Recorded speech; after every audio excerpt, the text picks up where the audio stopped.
Hello' viewers, আজিৰ ভিডিঅ'টো specially মই তেওঁলোকৰ বাবে লৈ আহিছোঁ যিসকলে মোৰ ভিডিঅ'ত কমেণ্ট কৰিছে। তেওঁলোকক প্ৰথমতে অশেষ ধন্যবাদ জনালোঁ। আৰু দ্বিতীয়তে হৈছে কি তেওঁলোকে বহুদিন হ'ল কমেণ্ট কৰাৰ আৰু মই ৰিপ্লাই দিব পৰা নাই। একচুৱেলি ব্যস্ততাৰ কাৰণে ৰিপ্লাই দিয়াত অলপ পলম হৈ যায়, আৰু যদি কমেণ্ট বেছি হৈ যায় তেতিয়াহ'লে ৰিপ্লাই দিয়াটো অলপ পলম হৈ যায়। সেয়ে ভাবিলোঁ কমেণ্ট যিহেতুকে বেছি হৈছে, আপোনালোকৰ বহুত প্ৰশ্ন আছে, গতিকে মই এটা ভিডিঅ'ৰ জৰিয়তে আপোনালোকৰ প্ৰশ্নবোৰৰ উত্তৰ দিওঁ। সেয়েহে আজিৰ ভিডিঅ'টো মই স্পেচিয়েলি যিসকলে কমেণ্ট কৰিছে, যিসকলৰ মনত বহুত প্ৰশ্ন আছে, মোক প্ৰশ্ন কৰিছে, তেওঁলোকৰ বাবে লৈ আহিছোঁ। বেছি দীঘলীয়া নকৰি পেলাই বোলো কমেণ্টৰ ৰিপ্লাই দিবলৈ আৰম্ভ কৰোঁ। প্ৰথম কমেণ্টটো কৰিছে ময়ূৰী গগৈ। তেওঁ লিখিছে, মই বাওঁফালে বেছি টাইম শুব নোৱাৰোঁ, সেইকাৰণে সোঁফালে শুওঁ। অলপ টাইম কিবা প্ৰব্লেম হ'ব নেকি? একচুৱেলি তেওঁ জানিব বিচাৰিছে সোঁফালে শুলে কিবা প্ৰব্লেম হ'ব নেকি। তেখেতৰ 6 মাহ হৈছে। তেখেতক জনাব খুজিছোঁ যে যিসকলৰ মনত এইটো প্ৰশ্ন আছে, তেওঁলোক সকলোকে জনাব খুজিছোঁ যে আপোনালোকে যদি বাওঁফালে শুব পৰা নাই তেতিয়াহ'লে শুব পাৰে সোঁফালে, একো নাই, একো প্ৰব্লেম নহয়। কিন্তু বাওঁফালে শুলে কি হয়, কিছুমান প্ৰচেছ আপোনাৰ ভালকৈ হয়, সেইবাবেহে বাওঁফালে শুব দিয়া যায়। যদি আপোনালোকে বাওঁফালে শুব পৰা নাই, সোঁফালে শুইছে, তেতিয়া আপোনালোকে এটা কাম কৰিব। আপোনালোকে যেতিয়া শুই ভৰি দুটাৰ মাজত এটা গাৰু সুমুৱাই ল'ব আৰু চেষ্টা কৰিব যে আপোনালোকৰ যিটো টামি হয়, পেটটো যাতে বেছি হেঁচা নপৰে। আৰু যদি আপোনালোকে পাৰে পেটৰ তলত ধুনীয়াকৈ গাৰু বা কাপোৰৰ এটা লেয়াৰ বনাই পেলাই তেনেকৈ শুব, যাতে আপোনালোকে পেটত কোনো ধৰণৰ কষ্ট নাপায়। আৰু তেনেকৈ শুলে একো অসুবিধা নাই, মুঠতে এইখিনি সাৱধানতা ল'লে ভাল হয়। এইবাৰ আনটো প্ৰশ্নলৈ আহিছোঁ। আনটো প্ৰশ্ন কৰিছে ৰন্তু শৰ্মা। 8 মাহত ডক্টৰে কি কি কৰিব দিয়ে? মই ভাবোঁ আপোনাৰ যদি ডক্টৰৰ কিবা পৰামৰ্শ ল'বলগীয়া আছে, আপুনি ডক্টৰৰ ওচৰলৈ গৈয়ে পৰামৰ্শ লোৱাটো বহুত উচিত হ'ব। কাৰণ আপুনি যিমানেই ডক্টৰৰ লগত বা ডক্টৰৰ সম্পৰ্কত থাকিব, তেতিয়া আপোনালোকৰ একো অসুবিধা নহয়। আপোনালোকে ডেফিনেটলি ডক্টৰৰ পৰামৰ্শ লগত ৰাখি পেলাই চলক।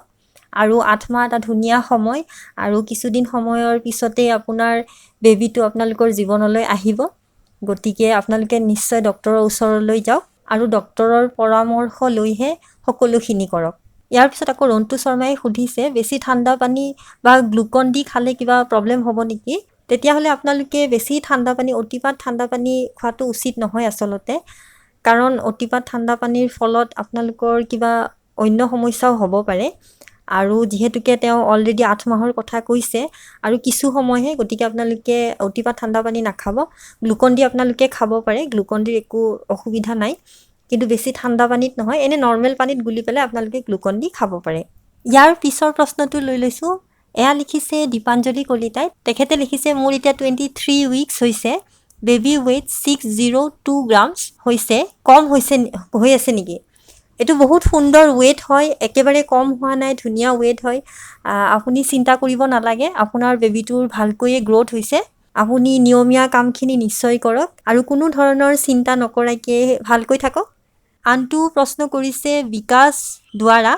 তেখেতে সুধিছে, তলপেটৰ বিষ হয় নেকি? এইটো ফাৰ্ষ্ট মান্থৰ প্ৰেগনেঞ্চি ভিডিঅ'ৰ হয়। তেখেতক কওঁ যে ফাৰ্ষ্ট মান্থত আপোনাৰ তলপেটৰ অলপ বিষ হ'ব পাৰে।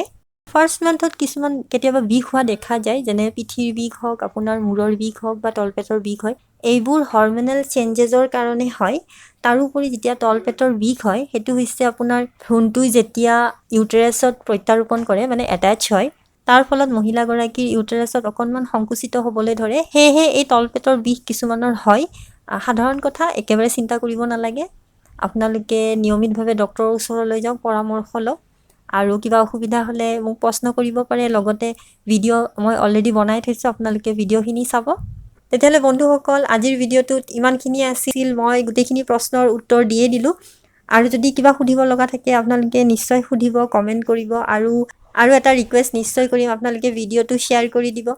তেতিয়াহ'লে লগ পাম আন এটা ভিডিঅ'ৰ সৈতে। তেতিয়ালৈকে টেক কেয়াৰ।